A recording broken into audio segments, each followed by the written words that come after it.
Space travel's evolving ambition to travel further and for longer poses many challenges. One of major concern is the limited volume and weight that can be transported out of Earth's gravitational field. To combat these constraints, inflatable systems have proven to allow similar weight and volume to conventional designs. The inflatable can be deployed in space, providing up to 3 times more volume than aluminium modules. NASA's Transhub was the first inflatable system considered for the International Space Station. However, due to cost limitations, it was never developed past physical testing. Like Blue Origin's space station, the habitat attempts to use humans' relationship with gravity on Earth to provide orientation.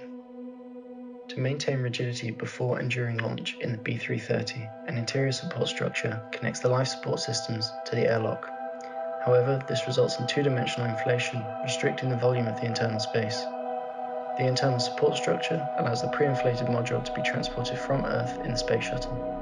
Although NASA's inflatable designs should support multi-axial orientation in microgravity, they instead follow earthbound notions of floor plates and walls, giving the illusion of up and down to their inhabitants.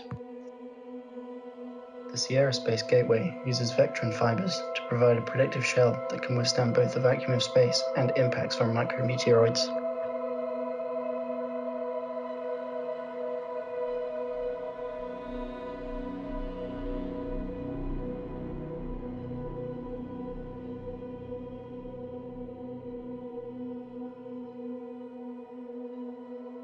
The International Space Station is the only permanent space habitation in orbit.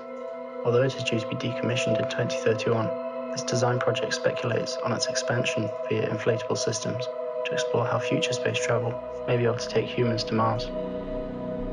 The ISS comprises of 3 main elements: a structural core, habitation and life support modules, solar panels.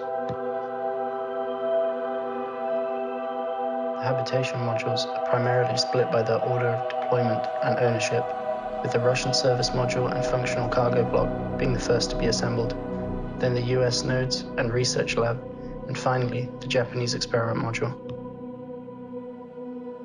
The Zvezda service module contains life support systems and sleeping harnesses.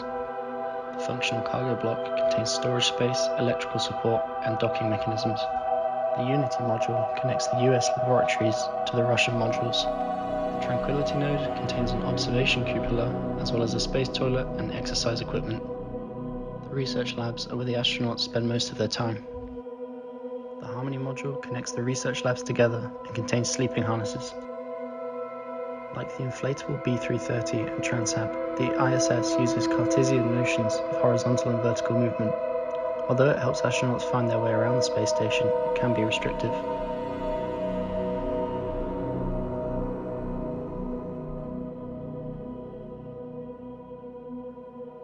The user group will be the astronauts staying on the ISS for prolonged periods of time. The crew of the ISS usually contains biologists, physical scientists, mathematicians, and engineers who each carry out research related to their specialism. Although large amounts of biological research are being carried out on the ISS, much of it is not related to the psychological issues of space travel. Instead, the astronauts are monitored and assessed back on Earth.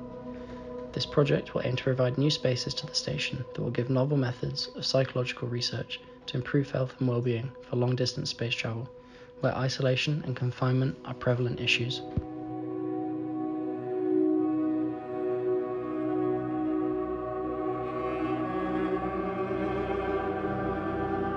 Initial design development explored natural inflatable systems on Earth. The diving bell spider uses hydrophobic hairs on its abdomen to trap air bubbles below the water's surface. Analyzing the microscopic structure of the diving bell web revealed the variety of web types and how they can work together to trap the air bubbles after the spider has taken it underwater. Web A is a sheet material with hydrogel mucus that encases the air while allowing the diffusion of gases in and out. Web B anchors the sheet web to a support structure.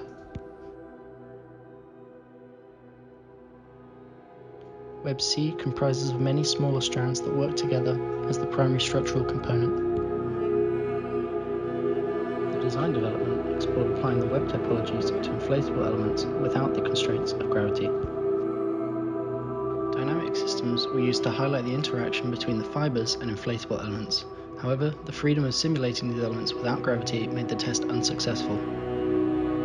To address this issue, the fibers were used as seam lines connecting the inflatables to one another. Considering that these inflatables could become the interior fabric of the proposal, initial tests into their augmentation in virtual reality were undertaken. This could allow the space station's occupants to forest bathe in virtual landscapes or experience the chaos of urban environments back on Earth.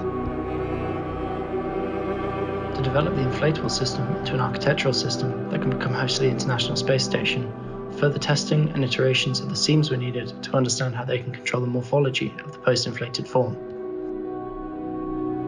When the inflatable web system was connected to the ISS, it was clear that additional constraints were needed to control the position of the post-inflated form. The developed proposal shows webbing connected to the ISS, indicative of the diving bell spider.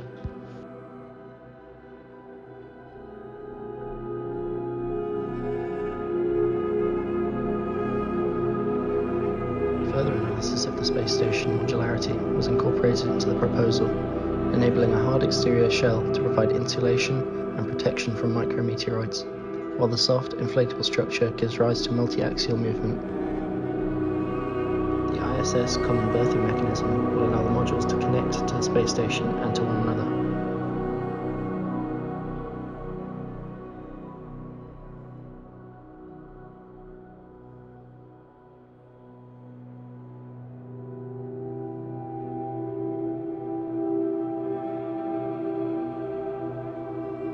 The final iteration of module design aims to provide manufacturing facilities to the proposal. This enables the soft, inflatable elements to be grown in space, reducing the need to transport additional modules to the space station.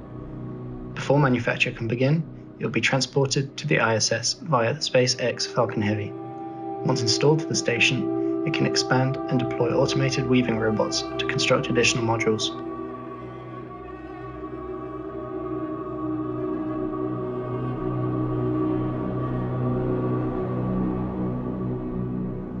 The first module to be weaved by the robots will be the life support. Initial Kevlar restraint straps are the first to be produced. After this, the polyvinyl chloride membrane will be 3D printed. This material will allow the stretch and bend of the proposal during inflation. Once the surface has been made airtight, reinforcement layers can be weaved onto the outside surface and interior walls can be 3D printed. The life support module will contain interior mucous membranes that are filled with water. Once filled, algal cultures can be introduced to provide a source of nutrients for the astronauts, and after an algal bloom has grown, respiration can take place to produce oxygen. This can then diffuse through the surface of the mucous membrane like those of the diving bell spider's web and drive the inflation of the weaved module.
web seams will contain liquid to heat and cool the inflatables, creating a more haptic response of soft and hard surfaces when using the augmented reality.